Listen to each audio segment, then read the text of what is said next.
So this episode, Know the Soul Ability series, focusing on medical intuition.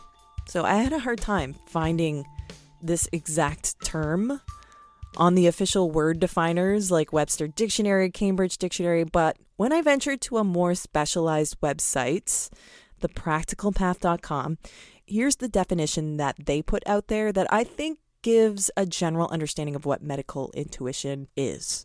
So they said medical intuition is defined as a system of expanded perception gained through the development of the human sense of intuition. It seems to be an emerging practice in alternative medicine as part of a collective for whole system care for an individual. Whole system is used to describe more than just that physical body, but also caring for the mind and the spirit.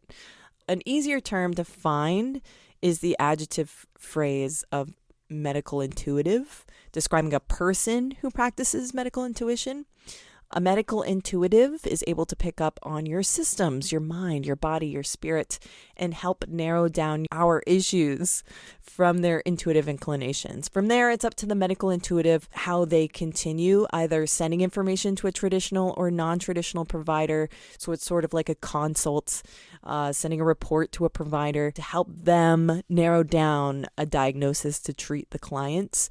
They can also recommend to the client next steps to help resolve issues, but usually it's very much a provider will get a hold of a medical intuitive to do a consultation on a client, and then from there the medical intuitive will give their thoughts to the provider, and that's kind of it for the relationship with the patient. But one thing that I would like to mention, and that has plagued me throughout the experience of finding information on these different psychic soul ability types, is trying to find a voice of credibility on the internet when it comes to defining things. So this is the first subject I've come across in the Know Your Soul Ability series that I've come across that my traditional sources of definitions did not have a definition.